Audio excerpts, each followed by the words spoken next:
忙假结束的时候，金色的大地不再是金色的了，它换了一副面孔，变成了平整崭新的绿。麦子一颗也没有了，它们被庄稼人一把一把地割下来，一颗一颗地脱粒下来，晒干了，交给了国家。庄稼人不知道国家在哪里，国家是什么，但是他们知道国家是一个存在，一个指定的、很大的、无所不在的，却又是与生俱来的存在。这个存在是什么样子呢？庄稼人就想象不出来了。它带有传说与口头传播的神秘色彩，也就是说，它是在嘴里，至少是在部分人的嘴里。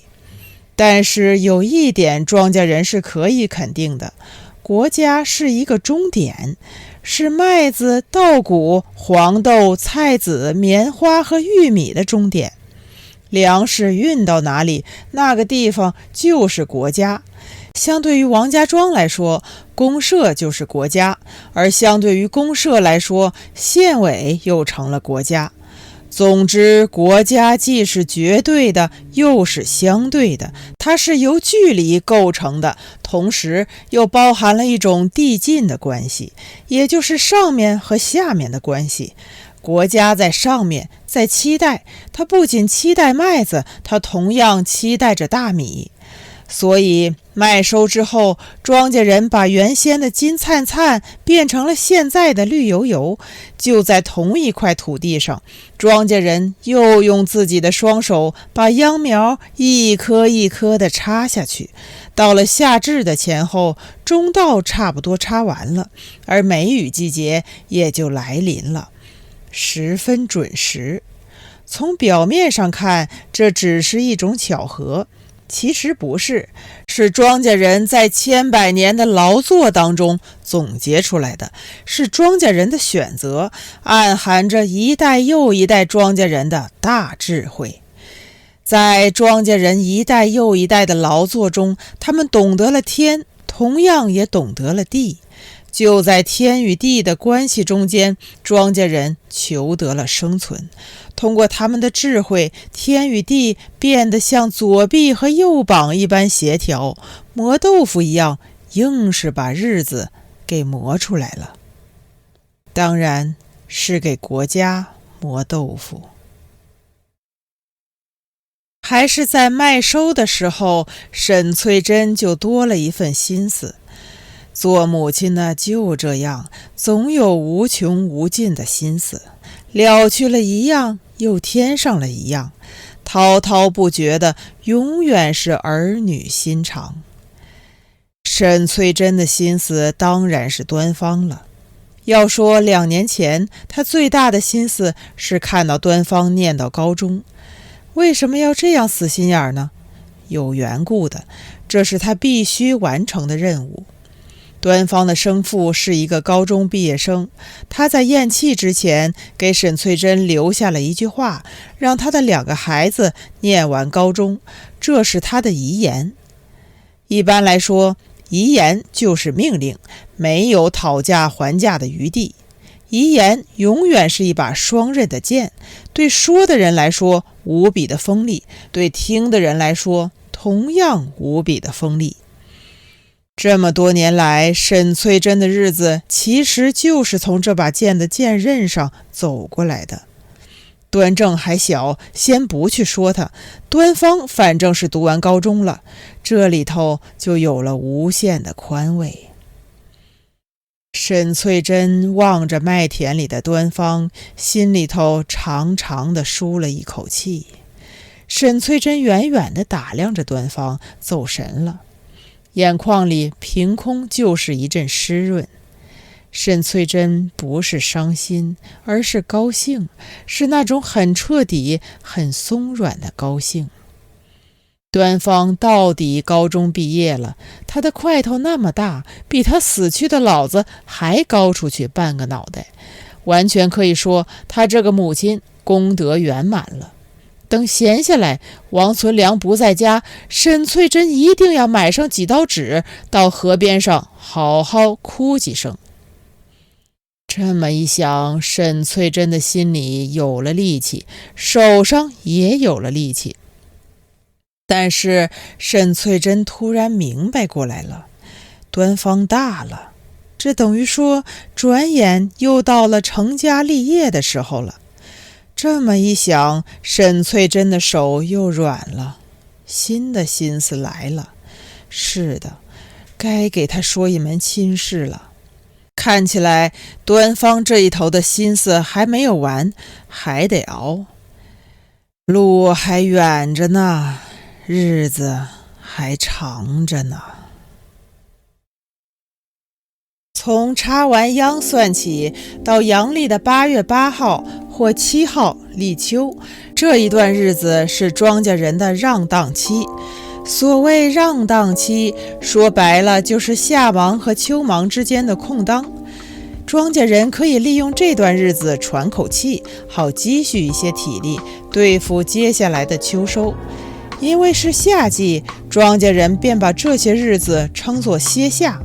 但歇夏并不意味着庄稼人真的就歇下来了，不是的。一般来说，媒婆们会利用这一段空闲的日子四处走动，帮年轻的男女们说说亲，替他们牵上线，搭好桥，好让他们在冬闲的日子里相亲下聘礼。所以说，歇夏虽然是清闲的日子，对于年轻的男女们来说，反而手忙脚乱，成了心动的时刻。当然，那些职业性的媒婆在49年之后就已经给扫除干净了。他们不干活，就靠一张嘴，生拉硬配，吃了男方的好处，再吃女方的好处，无疑是剥削，属于寄生的阶级。旧社会有一个说法，把他们叫做小人行，是360行里头的一样，好歹也是一只饭碗。新社会打倒了所有的寄生虫，职业性的媒婆自行消亡了。然而这并不等于说媒婆就没有了，相反多了出来，人人都可以做。那些干部的娘子，那些乡村女教师，她们用不着下地干活，手脚闲下来了，所有的勤快都集中到了嘴上。除了家长里短，少不了做媒。当然这只是一般的情况，事实上许多到了岁数的女人们私下里都有做媒的愿望，都有那么一点隐秘而又怪异的激情，就喜欢给人家配。他们对着小伙子瞅几眼，心活络了，再对着大姑娘瞅几眼，心又踏实了，觉得他们合适。于是乎，逮着男方拼了命地说女方的好处，再逮着女方不要命地说男方的长处。成不成都无所谓的，要是成了，那是他们的功劳，讨一杯喜酒还在其次，关键是有了成功的范例，自然有了信誉，等于为下一次说媒开了一个好头。不成也没关系，男方一条线，女方一条线，依然在那儿，再往别处说。另外的一路情况也有，那就是男方和女方已经眉来眼去了一段日子，私下里都亲过嘴了，甚至躲在草垛或麦田里把坏事都做了。所谓坏事，说白了也就是好事，只不过女人们习惯于往坏处说，而男将们呢，则通通往好的地方说。不管是坏事也好，好事也好，又一样。这种事不做则罢，一做就上瘾，越做越想做，恨不得早饭一吃就天黑，天黑了之后就上床。姑娘的肚子里有了祸，怎么办呢？相互抱怨，手足无措了，找一个体面的人帮他们撮合一下吧。这样的媒婆最好做了，吃一顿现成的饭，喝一杯现成的酒，完事了。这样的媒婆还最容易得到巴结，你要是不巴结，那就是你不仁，你不仁他就不义，嘴巴一掉过头来，他就成了机关枪，嘟嘟一梭子，把你的丑事全抖了出来，你的脸用裤衩子遮挡都来不及。沈翠珍闲来无事的时候，脑子里全是村里的姑娘，让他们在脑子里排队，一个一个的放在心眼里筛。好姑娘有没有？有，但是沈翠珍还是觉得他们不配，不是这里缺斤，就是那里少两，总归是不如意。倒不是做母亲的心高气傲，像端方这样的小伙，除了他翠珍，谁还能生得出第二个来？摆在那儿呢，你要是不信，你自己睁开眼睛慢慢的看。说起给儿子挑媳妇，那可是一点也马虎不得。第一，要对得住儿子；第二，要对得住她这个婆婆，要不然过了门，麻烦在后头。前面的日子又是麦收又是插秧，翠珍一直没能腾出手来。现在好了，歇下了，有了空闲，沈翠珍开始了她的张罗。这一天的下午，翠珍提着酱油瓶出去打酱油，绕了一圈，走到了大队会计王有高的屋后。翠珍渴望能碰见大辫子。大辫子是大队会计的娘子，40多岁的人了，还像小姑娘一样留着一条大辫子，一直拖到小腰那儿。到了夏天，大辫子一偷懒，头上就有点馊。那些多嘴的女人就会对大辫子说：大辫子，这么大的岁数了，拖上那么一条大尾巴，烦不烦呐？你误早不误早？大辫子总要这样回答，他不肯哎，口气里头很无奈了。所谓他，就是他的男将，大队会计王有高。他不肯哎，这里头隐藏着外人难以猜测的私密。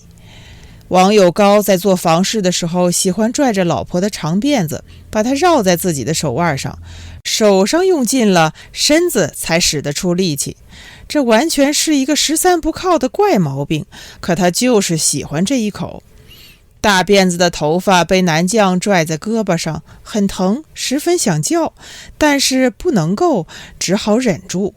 偶尔叫一声，反而特别的亢奋，有了特别的味道，是说不出来的好。大女儿出生之后，大辫子剪过一回辫子，是新式的短发，运动头，英姿飒爽了。大辫子自以为很时髦，没想到他的新式发型对大队会计却是意外的一击。王有高在床上蔫了，很生气，到了关键的时刻，光知道咬人。大辫子从此知道了，长辫子剪不得，重新开始续。说起来，大辫子从心底里头感谢自己的长辫子，是自己的长辫子帮他拿住了自己的男将。有一阵子，有高迷上了赌，偷偷摸摸爱上了推牌九。大辫子知道了，不说什么，突然把男将从牌桌上拖下来，一直拖到自己的家，一直拖到床头边，拿起剪刀就架到脑后，说：你再赌我就薅干净，我让你天天喝尼姑水。有高软了，说就是玩玩，看看自己的手气，哪里是真的赌。大辫子看见男将的模样，心里头有数了，心里头得了寸，嘴上就进了齿，说：玩玩也不许，手痒了我拿刷子替你刷。有高说：不许就不许，不玩就是了，舞刀弄枪做什么？大辫子凶归凶，对待男将有了自己的心得，把床上的事情打点好了，别的都好商量。大辫子有大辫子的智慧，明白了一个道理，千万不能让男人在床上发了毛。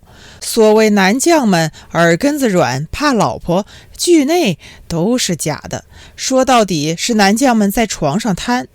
一个大男将如果床上不贪，再好的女人也拿不住他，天仙都没用，就是这么一个理。沈翠珍提着酱油瓶，拐了3、4个弯，来到了大辫子家的家门口。隔着天井的院墙，听到了缝纫机的咕噜声，知道大辫子在家了。翠珍在门口喊：大辫子！大辫子从羊机上下来，看见沈翠珍已经进门了。沈翠珍把酱油瓶立在天井的地砖上，扶稳了，说：大辫子，家里有几件破衣裳，我也懒得拿针，有空你帮帮忙吧。大辫子堆上笑说：拿来噻。沈翠珍说：我可没钱给你，回头我叫三小给你拿几个鸡蛋。大辫子说：没的事啊，拿来噻。这么招呼过了，沈翠珍在堂屋里坐稳了，坐直了，就在大辫子的对面。放眼把大辫子的家里考察了一遍，直夸大辫子能，家里拾掇的眉清目秀。大辫子听出来了，沈翠珍不像是来补衣裳，是有事央求于他，无缘无故的他奉承自己做什么？那就不用客气了。大辫子说：早上都忘了烧水了，也没得水给你喝。翠珍说不可，一双眼睛又开始研究大辫子的羊鸡了，心里头想，怎么开口呢？翠珍夸了几句羊鸡真好，突然说：天哪，要是哪一个姑娘跟我们家端方要羊鸡做聘礼，我可怎么治得起啊？大辫子是一个精细的女人，却误会了，以为端方看上了他们家的大女儿，自己家有羊鸡，自然就不会要这份彩礼了。大辫子说：你慌什么？端方不是才毕业吗？翠珍说：大辫子不小了，我们家的形势你又不是不晓得，端方念书晚，虚20的人了。大辫子一听更有数了，心里头笃定了，嘴上却加倍的模糊，说：真快哈，真是的哈。翠珍忙说：是的呢，屎头子都逼到屁股眼了哇。听到翠珍这样说，大辫子不敢再捉迷藏了，屎头子都逼到屁股眼了，下一步必然是抢茅坑了。大辫子决定立即把话挑到明处。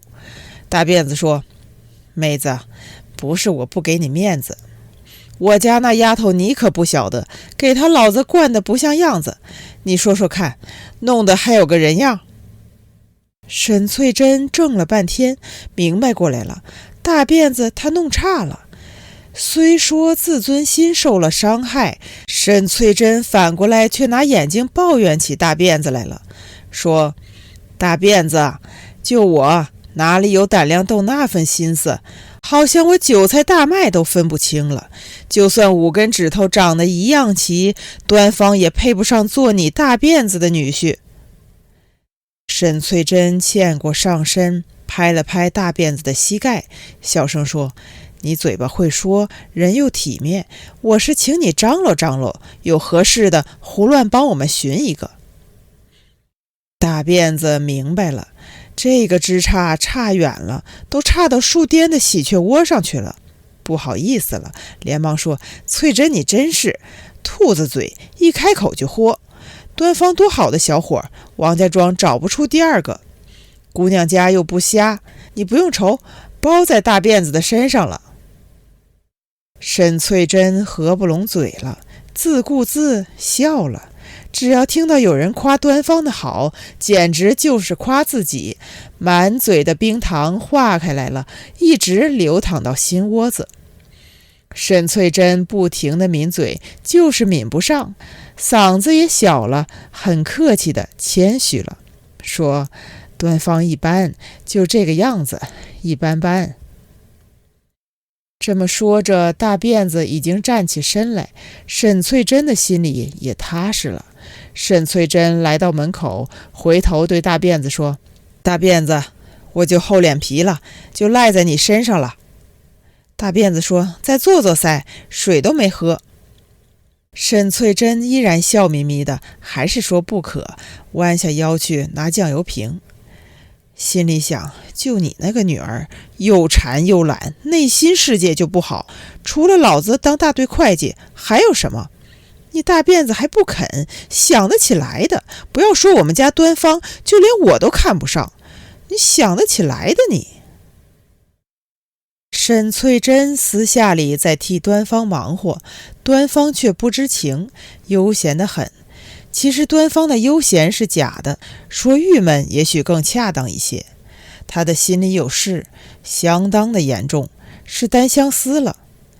前些日子农活太忙，端方顾不上，现在好了，闲下来了，一个女孩子的面庞就开始在端方的脑海里来回的晃悠了。是一个中堡镇的姑娘，端方的高中同学赵杰。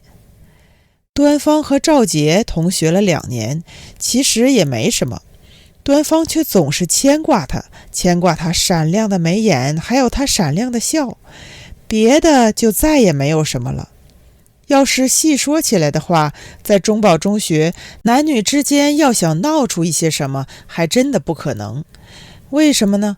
中堡中学有一个十分优良的传统，男生和女生从来不说话，更不用说有什么来往了。谁也没有要求，谁也没有规定，但每一个人一尽孝就很自觉，维护和保持了这样的一个传统。所以说校风特别的好，从来不出事。最出格的举动也只有一样，就是深夜里男同学为女同学毫无保留的遗精。这个好办，洗一洗就干净了。没想到临近毕业，不知道是谁出了一个主意，买来了硬面的笔记本，请同学们相互留言。虽说只有3-4天的功夫了，但男女生的界限一下子打破了，一个个都像是喝了鸡血，兴奋的不知道怎样才好。端方没有买笔记本，越发的苦闷了。他相信赵杰是不会为他写些什么的，他那么骄傲，2年里头都没有好好看端方一眼。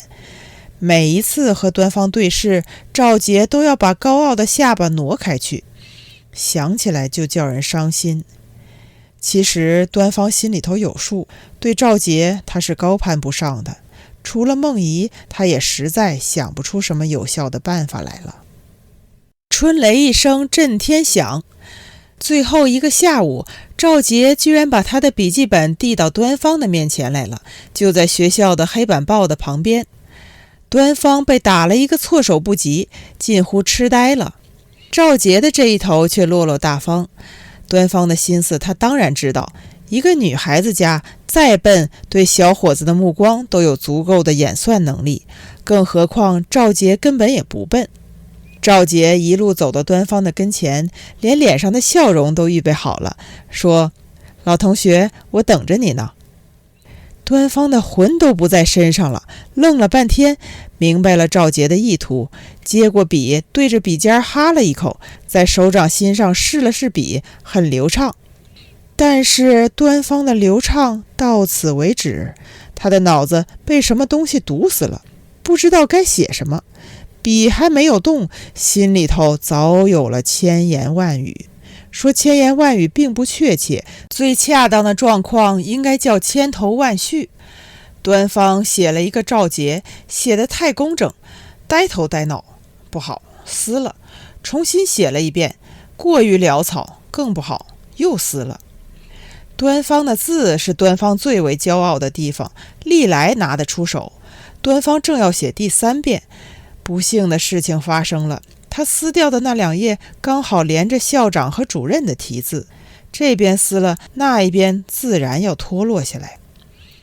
赵杰看着地上的2页纸，很有涵养地说：没事，心里头已经不高兴了。端方看在眼里，侧过脸，鼻尖正对着墙报上一幅巨大的标语，标语是黑色的，上面用巨大的刷子写了6个黑体的大字：翻案不得人心。后面是3个巨大的惊叹号，那是清明节之后毛主席批判的时候所说的话。端方看见3个惊叹号变成了3把锄头，砸向了自己，咚咚咚。刚刚出现的一点点小小的希望就这么被砸碎了。他把笔记本还给赵杰，痛心疾首，说：我一辈子对不起你，驴头不对马嘴了。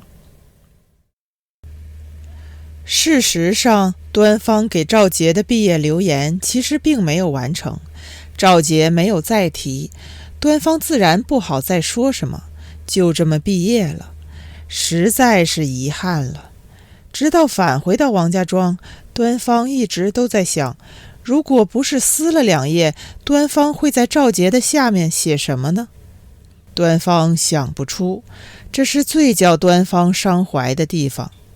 端方的心思实在不能用1、2句话说清楚，但是再说不清楚，在他的笔记本上留下一丝一缕的痕迹也好啊，哪怕就留下一个签名，好歹是个响头，回首往事的时候也有个落脚的地方。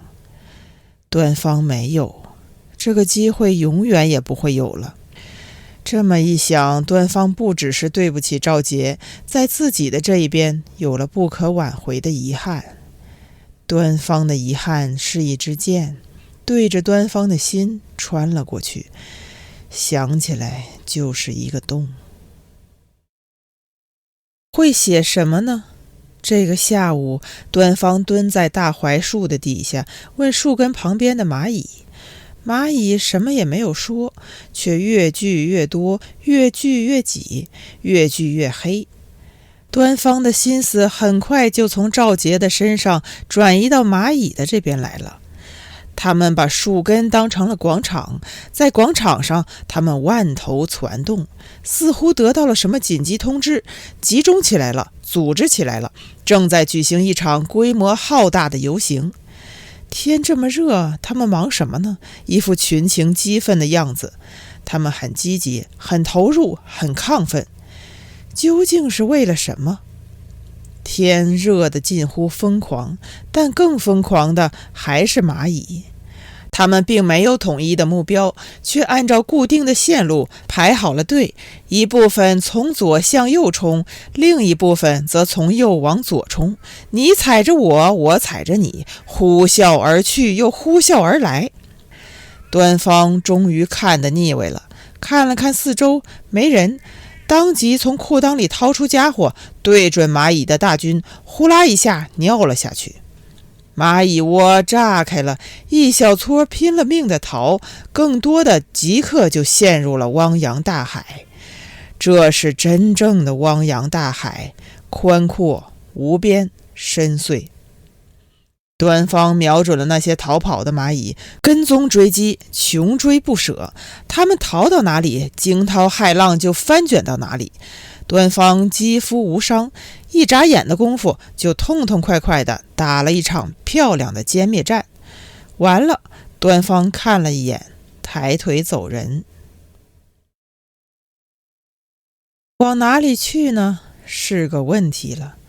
这么热的中午，庄稼人一般都躲在家中，村子里反而空荡了，连一个扯扯闲话的人都找不到。端方在大太阳的底下，精力充沛，却又百无聊赖，只能耷拉着拖鞋开始晃荡。巷子里的地面都已经被太阳晒得松动了，面粉一样的土灰浮在路面上。端方的拖鞋像2只马蹄，一脚下去就尘土飞扬。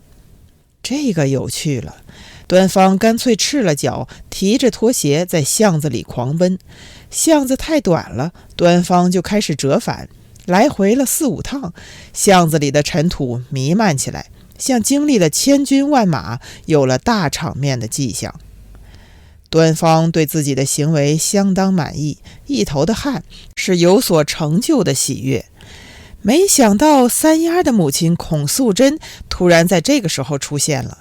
孔素贞挎着篮子，望着端方，笑眯眯地说：“端方，你蛮会玩的嘛。”端方怔了一下，回过脸来望着孔素贞，满脸都羞得通红。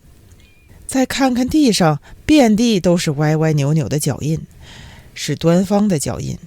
孔素贞微笑着走开了，巷子里又一次空了，寥落了。端方再也没有了兴致，望着地上的身影，粗粗短短的，像一个怪物。阳光在汹涌，飞流直下，却又万籁俱寂。这是标准的盛夏的中午，寂静的像额头上的汗。端方吁了一口气，眯起眼睛看了一眼巷子的尽头。巷子的尽头是一座水泥桥，水泥桥被正午的阳光烧着了，燃起了白色的热焰。端方无处可去，就在太阳底下用脚拇指写字，是赵杰，还有一个冒号，最终却抹去了。回过头晃来晃去，晃到了合作医疗。赤脚医生王兴龙倒是在，他这个赤脚医生反而没有赤脚，非常的自在，正蹲在地上洗刷盐水瓶。兴龙刚刚睡过一场午觉，左边的半张脸上还清晰地印有草席的纹路。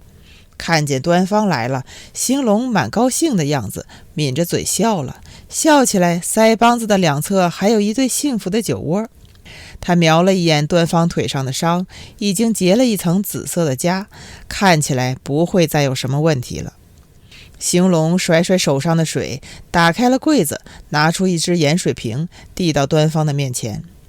端方不知道兴龙让他喝注射液做什么，没有接。兴龙的脸色鬼得很，拔掉盐水瓶的橡胶塞，一串白色的泡沫立即从瓶口喷涌出来了。兴龙说：“喝一口。”端方甩掉拖鞋接过来了，却是汽水，这太意外了。端方笑着说：“你怎么会有汽水？”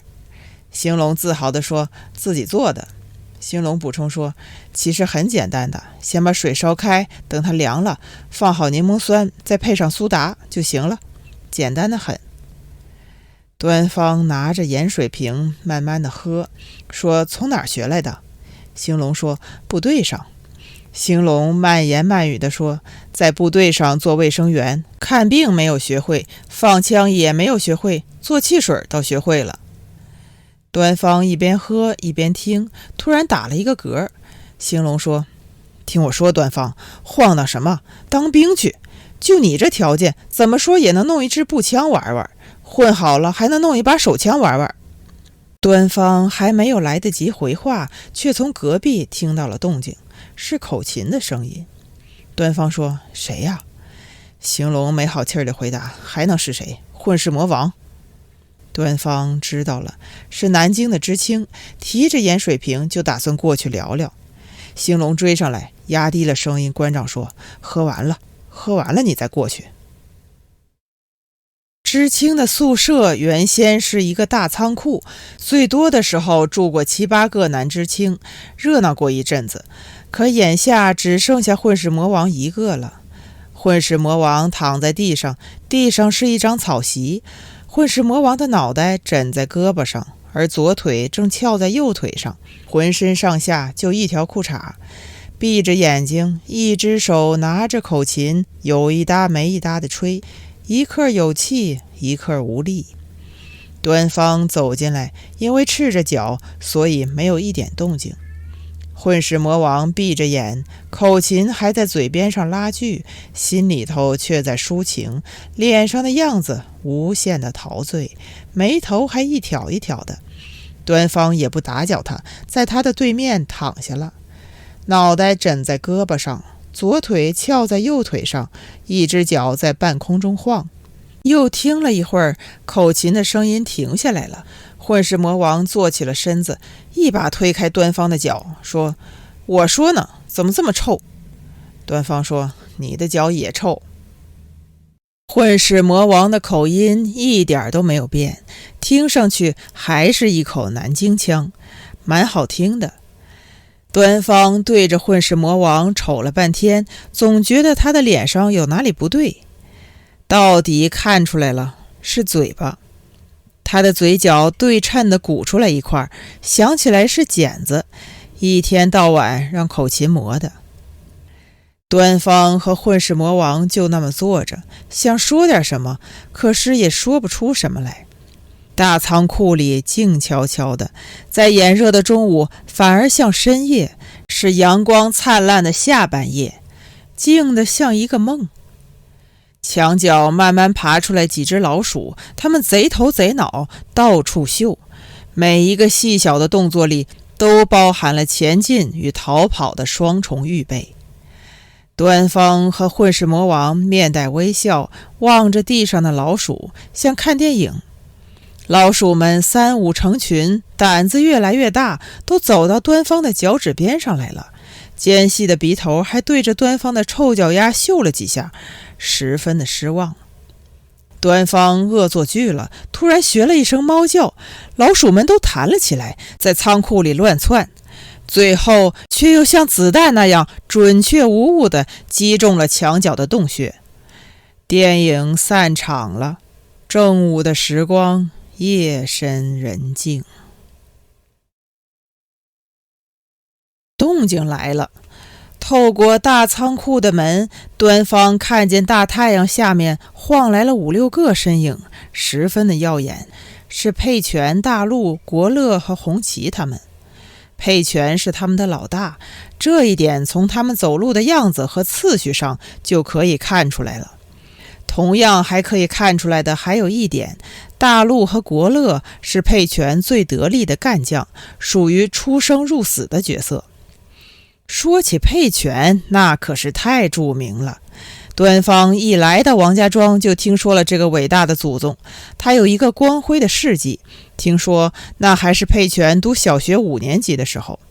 王家庄召开批斗会，牛鬼蛇神在高高的主席台上站了长长的一溜子，顾先生也夹在里头。顾先生是谁呢？一个下放的右派，所以不姓王。那会儿在学校里头代课，批斗会开得好好的，大伙儿正高呼着口号，佩拳一个人悄悄走上了主席台，小东西扑到顾先生的面前，拔出菜刀，对着顾先生的脑袋就是一下子。顾先生脑袋上的血不是流出来的，而是喷了出去。顾先生眼睛眨巴了几下，一头栽下了主席台。要不是佩拳的力气小，顾先生的脑袋起码要被他削掉大半个。为了什么？就因为顾先生在课堂上得罪他了。山呼海啸的批斗会被佩拳的这一刀砍得死气沉沉，一点声音都没有。顾先生好不容易捡回一条命，死活不肯到学校里去，直到今天还在王家庄放鸭子。偶尔遇上佩拳，顾先生都要低下脑袋，蛇一样绕开去。佩拳的那一刀给王家庄留下了心惊肉跳的记忆，所有人都害怕了他。村子里的老人们怀着无限遗憾的口气叹息说，佩拳生错了时候，要是早生30年，佩拳绝对是一个抗日的英雄，是狼牙山上的6壮士。家长们一再关照自己的孩子，对佩拳一定要好一点，对佩拳不好，那就不好了。事实也正是这样，谁要是得罪了佩拳，那就不只是得罪了佩拳，而是得罪了大陆国乐。从某种意义上说，得罪了整个王家庄。用不着佩拳出面，你家的鸡就会飞，你家的狗就会跳。端方当年不是没有巴结过佩拳，巴结过的，巴结不上。原因也不复杂，端方不姓王。不姓王是不可以的，佩拳发话了，除非你跟我姓。所以端方一直躲着他，游离在王家庄的外面，骨子里是怕。佩拳进门了，大陆和国乐进门了，红旗他们进门了。每个人都光着背脊，光着膀子，肩膀上挂着一条湿漉漉的毛巾。比较下来，红旗反倒特别了，他没有打赤膊，周周正正的穿着一件衬衫，两边的肩膀上对称的扛着2块补丁，针脚却相当的整齐，相当的细密，一看就知道他的母亲孔素贞是个讲究的人。红旗穿着衬衣，举止里自然就少了一分彪悍。虽说他在这一伙人里头年纪最大，可一眼就看出来了，红旗什么也不是，只是一个小跟班，属于喽啰角色。他们走进了大仓库，却堵在门口，只有佩拳一个人走到了端方的跟前。佩拳用他的脚尖捅了捅端方的屁股，端方仰起头望着佩拳的脸。佩拳说：“听说你有力气啊？”端方不停地眨巴眼睛，回过头来看了国乐一眼，想起来了，昨天下午闲得无聊，在剃头店里头和国乐扳了一回手腕，这也是乡下的年轻人常玩的游戏。国乐输了，没想到佩拳却当了真。端方说：“哪儿，是国乐让我呢。”红旗走进里屋，拿了一张凳子放在了佩拳的身边。佩拳蹲下来，什么也不说，把他的胳膊架在了凳子上，他要扳手腕。端方笑笑说：“算了，这么大热的天。”佩拳却不想算了，他的胳膊就那么架着，在等。这时候，红旗从佩拳的肩膀上取下湿毛巾，叠起来，垫在了佩拳的胳膊底下。端方想走，回过头来看了看门口，知道走不掉的。他奶奶的，没想到扳了一回手腕，还扳出了这样的麻烦。端方不想惹麻烦，想服个软。端方是知道的，佩拳这个人其实没别的，就喜欢别人服软，你服了就太平了。端方看了红旗一眼，又看了大陆一眼，他们的脸上没有任何表情。端方刚想说些什么，国乐却笑了，还不好好的笑，就在嘴角那儿。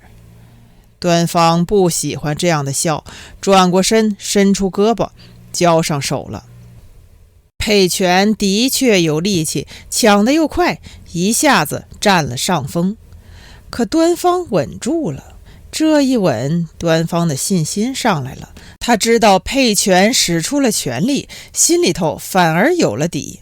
他已经撑出佩拳的斤两了。端方吸了一口气，重新把胳膊拉回到正中央的位置。两个人的胳膊保持在起始的位置，就那么僵着。端方想，将来要是有什么好歹，至少在力气上不会吃他的亏。两个人犟了1-2分钟的功夫，端方的脸上很胀，而佩拳的脸已经紫了。端方知道，只要再使一把力气，就一定能把佩拳摁下去，一定的。端方没有，端方要的就是这样。没想到佩拳在这个时候却使起了损招，他把他的指甲抠到端方的肉里去了。端方的血出来了，红红的，再往下淌。端方望着自己的血，心里头乐了。用扬眉吐气去形容都不为过。一个人想起来使损招，原因只有一个，他知道自己不行了，在心气上就输了。端方把佩拳的手握得格外的紧，不撒手，他要让佩拳先放弃，他不放弃，端方就陪他，一直陪到第二天的天亮。血还在流，顺着端方的胳膊一直流到了板凳上。最后还是混世魔王说话了。混世魔王说：“算了算了，1比1，算了。”佩拳松开了，端方也松开了，两个人的手上全是对方的手印。佩拳说：“你还可以。”是在夸端方了。端方笑笑不语，抬起胳膊送到嘴边去，伸出舌头把手背上的血舔干净。紧张化开了，接下来就有了热闹。他们开始东扯西拉，七嘴八舌之后，话题慢慢扯到了吃，这是必然的。主题终于出现了，话题终于集中起来了。这就是民主集中制的好处。民主集中制有一个十分天然的次序，先民主，然后再集中。而集中起来的就不单单是话题，还包括说话的人，也就是把一个话题集中在某一个人的嘴上。现在端方和佩拳他们都安静下来了，只剩下混世魔王一个人在说。他不再是闲聊，而成了关于吃的回顾与展望，类似于形式报告。混世魔王在做报告。空荡荡的仓库里有了特殊的气氛，唯一缺少的只是麦克风的回声。混世魔王的报告着重论述了南京的冰棒。冰棒共有4种，浅绿色的是香蕉口味，橘红色当然是橘子口味了。咖啡色的呢，却不是咖啡的口味，而是赤豆，它们4分钱一根，虽说比5分钱一根的奶油冰棒还便宜1分钱，口味却不差，也许还要好。一口下去，嘴巴里立即就是天寒地冻，能吓舌头一大跳。严格的说来，混世魔王的报告并不是回顾过去与展望未来。作为一个南京人，他实在也没有吃过什么，无非就是冰棒，再不就是臭豆腐。臭豆腐有什么好回顾的呢？没有什么展望的潜力。但是这不要紧，说穿了，回顾过去和展望未来就是编故事。它考验的不是你的经验，而是你的想象力还有胆量。越是有想象力，越是有胆量，故事就越是精彩神奇。有时候越是无中生有，越是接近虚无，故事才越是有意义，同时才越是真实。神奇与虚无意味着过去的辉煌，同时也意味着未来更加引人入胜。说的人解馋，听的人更解馋，这是双向的滋补，是共同的愿望。混世魔王一边咽一边说，端方他们一边咽一边听。吃是多么美好，多么令人憧憬，多么可望而不可及。真正迷人的恰恰是可望而不可及，甚至是不可望又不可及。还有什么比吃不到的滋味更好吃、更解馋的呢？这正好印证了王家庄的一句老话：龙肉最鲜，唐僧肉最香。